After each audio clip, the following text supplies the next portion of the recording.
लेते हैं derivation of 3 formula of motion.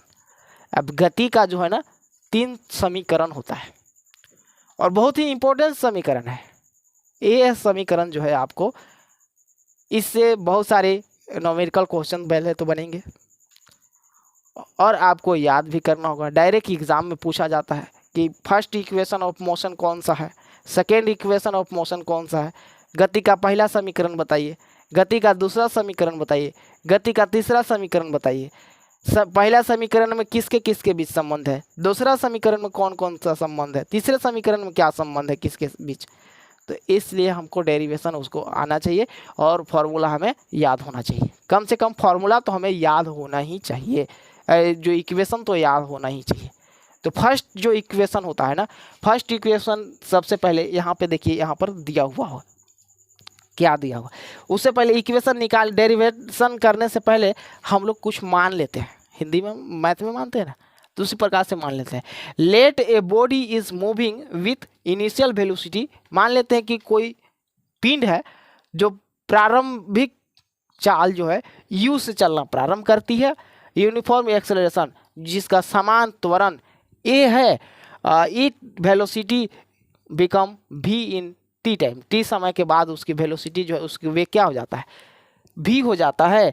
In the main time t cover the distance, और उस time period t में जो है वो s दूरी तय कर लेती है। कितना दूरी, यानी दूरी को आपको s से इंडिकेट करना है ना, इस चीज़ को ध्यान रखेंगे। और एक्सेलरेशन का ऐसा यूनिट तो पता ही है क्या होता है, एक्सेलरेशन का मीटर प्रति वर्ग सेकेंड होता है। Initial and final velocity metre पर सेकेंड, ये वही चीज़ है। टाइम सेकेंड में, डिस्टेंस मीटर में, यूनिट दिया हुआ है, ठीक है। अब यहाँ पे हम लोग मोशन का पहला, गति का पहला समीकरण हम लोग देखेंगे कि गति का पहला समीकरण क्या है, फर्स्ट इक्वेशन ऑफ मोशन, ठीक है। तो फर्स्ट इक्वेशन ऑफ मोशन में क्या दिया हुआ है कि सबसे पहले एक्सेलरेशन का फॉर्मूला आप लोगों को पहले बताए कि a equal to v minus u by में t होता है, तो वही चीज़ यहाँ पे दिया हुआ है। अब a t जो है ना यहाँ पे इधर बटा में दिया हुआ है, जैसे आप देखेंगे अगर उस प्रकार से समझ में नहीं आया तो ऐसे समझिए कि a equal to v minus u upon t होता है, तो a t आपका यहाँ पर आ जाएगा, तो a t equal to v minus u हो गया। u माइनस में है इसलिए e इधर आ जाए तो क्या हो जाएगा, ये ए टी प्लस यू समझ लीजिए v, यानी v बराबर u प्लस ए टी। इसी को फर्स्ट इक्वेशन बोला जाता है, याद रखेंगे। ये फर्स्ट इक्वेशन है और फर्स्ट इक्वेशन किसके किसके बीच बताता है संबंध, तो फर्स्ट इक्वेशन जो है ना किसके बीच में बताता है संबंध। तो आपको बता दूं कि समय और चाल के बीच संबंध बताता है, समय और चाल के बीच में जो है संबंध बताता है पहला इक्वेशन, ठीक है। अब सेकेंड इक्वेशन की बात कर लेते हैं। याद रखेंगे पहला इक्वेशन क्या है, v बराबर u प्लस ए टी होता है फर्स्ट इक्वेशन, ठीक है। v बराबर u प्लस ए टी होता है, ठीक है। सेकेंड इक्वेशन की बात कर लेते हैं। सेकेंड इक्वेशन क्या होता है, तो सेकेंड इक्वेशन ऑफ मोशन में आप देखेंगे कि एवरेज वेलोसिटी, इसमें क्या फॉर्मूला दिया हुआ, v प्लस यू बाई में टू हो गया। और इसके बाद जो है इसके बाद जो है distance travel, average velocity plus time आपको ले लेते हैं। s बराबर जो है इसका वेलोसिटी दिया हुआ है इंटू टाइम दिया हुआ है, इसको जब पुट करेंगे v equal to u plus a t, first equation है ना, फर्स्ट इक्वेशन से जब इसमें हम लोग पुट करेंगे इसमें तो क्या हो जाएगा, यहाँ पे आपका इसके जगह पर a आ गया इक्वेशन वाला और यहाँ u की जगह पर u। अब एक u यहाँ 2 u हो जाएगा और a इधर मल्टीप्लाई हो करके यहाँ पे देखेंगे t जो है यहाँ मल्टीप्लाई हो गया। अब इसके बाद जो है t को मल्टीप्लाई करने के बाद ये 2 को भी इधर ले लाते हैं, तो a वाला 2 से ये 2 कट जाएगा और इसमें 2 नहीं है इसलिए 1/2 हो जाएगा। s equal to u t plus half a t square, इसी को बोला जाता है सेकेंड इक्वेशन ऑफ मोशन, यानी गति का तीसरा समीकरण बोला जाता है। तो गति का तीसरा समीकरण क्या है, s बराबर you t plus half a t square. क्या है, s बराबर you t plus half a t square, समझ गए। इसमें क्या होता है, इसमें जो है दूरी और त्वरण के बीच दूरी और समय के बीच संबंध बताया जाता है, दूरी और समय के बीच, याद रखेंगे कि दूरी और समय के बीच में इस सेकेंड इक्वेशन आपको रिप्रेजेंट करता है, बताता है संबंध को। और अब जो है थर्ड इक्वेशन की बात कर ले तो थर्ड इक्वेशन का यहाँ पे फॉर्मूला दिया हुआ है, आप ज़्यादा न भी समझे तो इसका फॉर्मूला याद कर, 2as equal to v square minus u square. ये आपका थर्ड इक्वेशन है। ये कौन सा इक्वेशन है? थर्ड इक्वेशन है, ठीक है। फर्स्ट इक्वेशन क्या है?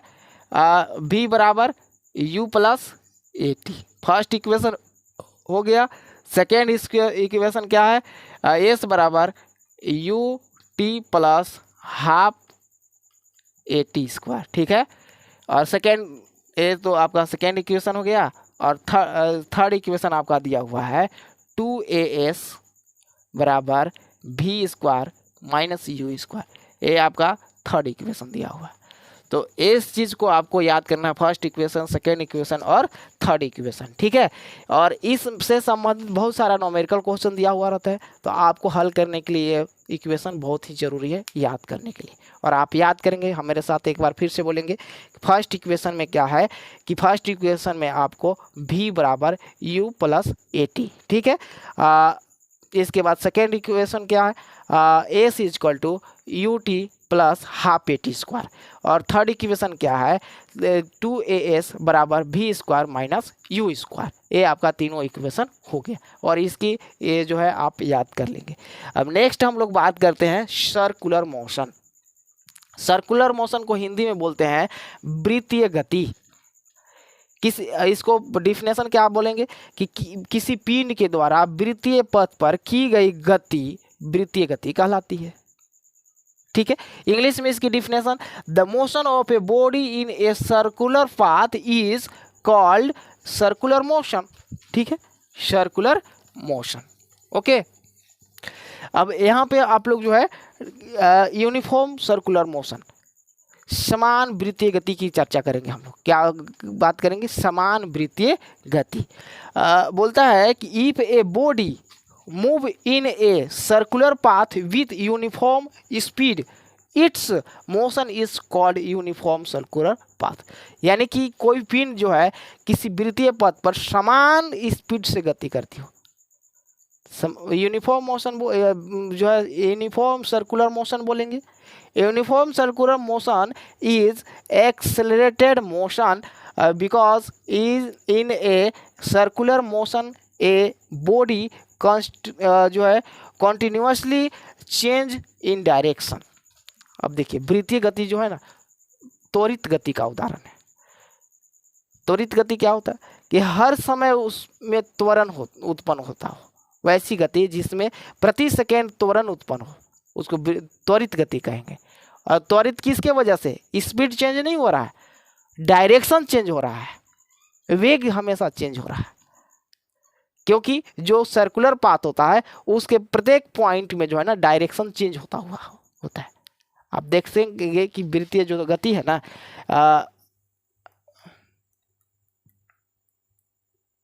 अब देखिए वृत्तीय जो गति है इसमें प्रत्येक पॉइंट पे, यहाँ पे इसका डायरेक्शन इधर है, जब आगे बढ़ेंगे इसका डायरेक्शन इधर हो गया, इसका डायरेक्शन इधर, और ऐसी प्रत्येक बिंदु, क्योंकि बिंदुओं के समूह से ही तो ये वृत्त बना हुआ है ना, तो प्रत्येक पॉइंट पे प्रत्येक बिंदु पे जो है डायरेक्शन चेंज हो जाता है, इसलिए हम लोग इसको बोलते हैं त्वरित गति।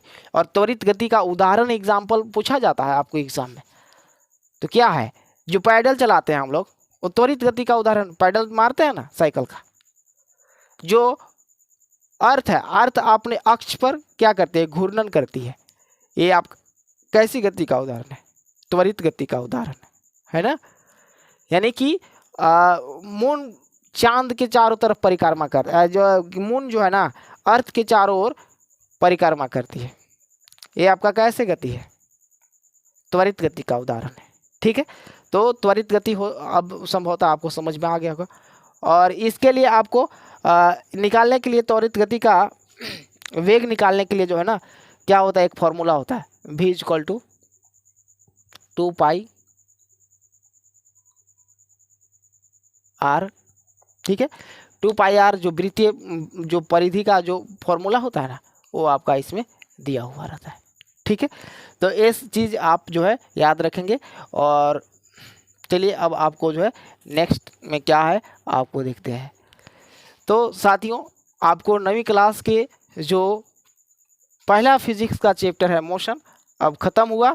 और आपको यह वीडियो कैसा लगा, उससे वीडियो को समाप्त करने से पहले आप यहाँ पे देख सकते हैं कि आपके लिए एक ज़रूरी बातें लिखी हुई है।